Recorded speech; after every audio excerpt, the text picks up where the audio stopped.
Alright, new project we're working on today. Had a couple of this brand right here, Pilot pods. Had one with a little bit of a warranty issue, had some vapor in there.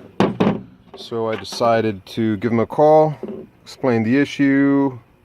They were awesome, helped me out, and I got two brand new ones. So what I ended up doing was turning one into a dive light.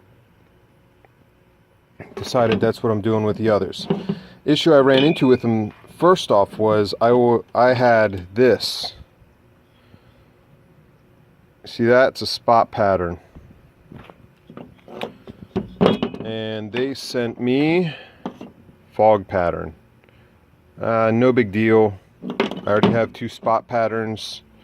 One of the LEDs was shot in the one I had vapor issues with, so I'm just gonna unscrew the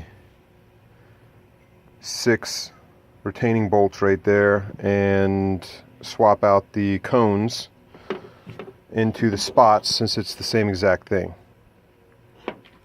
Alright, let's see. Quick overview of what I did here is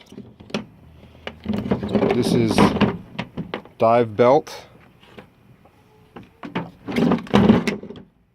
Put a battery pack right there, lithium ion, 20 amp hour lithium ion. I have to reseal it and everything else, but you can see works when it wants to. There it goes, on, off, and I'm going to swap out packs too because I got a bubble. Not good. See the bubble? It says 20 amp hour battery shot due to the ingress of water. So yeah, another project for another day on that. But I'll disassemble, show you guys what's inside in one of these. And then possibly cut off the back here like I did on this one. The other issue I noticed when looking at these is if you hold it straight, you can see a bit of a gap right here. And that's on all of them. I can see air, light, whatever, versus these, which is a much tighter gap. Alright, on to the disassembly.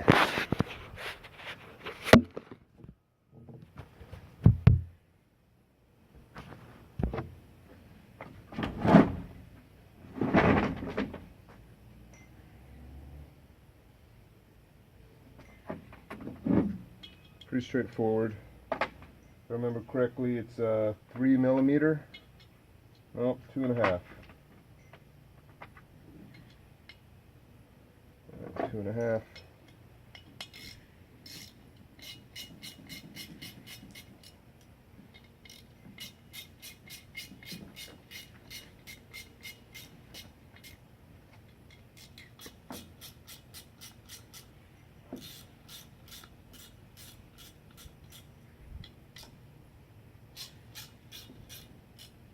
Dealing with stuff like this, it's better to just use hand tools instead of running the risk of stripping the bolts or using something too high of torque and breaking the heads off if they're seized, like happened on this one. Had 2 bolts got broken, had to drill it. My experience with Pilot isn't that great so far. Just been using them on projects, like put a couple on my bicycle as lights for nighttime riding around. Worked fine. On the truck I use Rigid Industries product. LED technology is not as important to me as the optics are. But just to show you, 6 bolts here. Remove this bezel. And this piece here is silicone retaining ring holding in your plexiglass. Whole thing just pops out,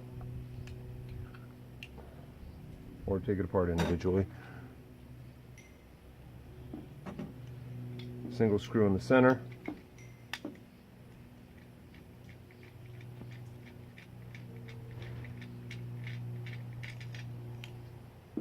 And that's basically all that's involved in swapping out the optics from one to the other.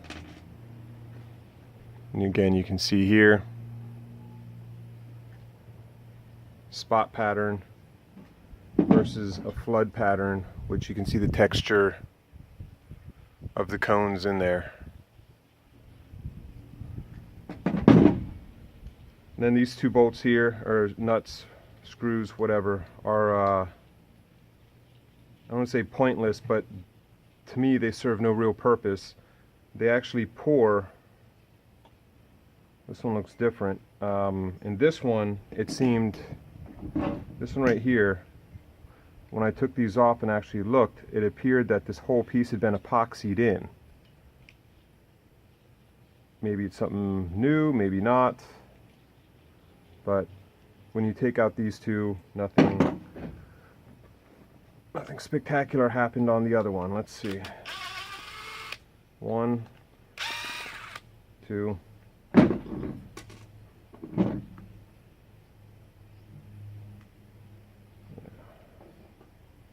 It appears this one's epoxied in also, or maybe it's the thermal grease.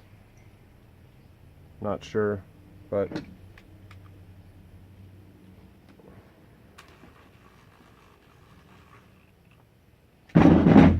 what I ended up doing was taking these out, cutting the back off here, and then using the holes from the back, which it's hard to see in here just the way that the casing is, but using the holes from the back and screwing on the harness, or the strap rather. Screwing on the strap using those 2 holes in the back. I plugged up the hole with silicone in the back where the wire came out, drilled a new hole in the side so that it could be this direction or this direction when it's being worn. Alright, next video will be cutting.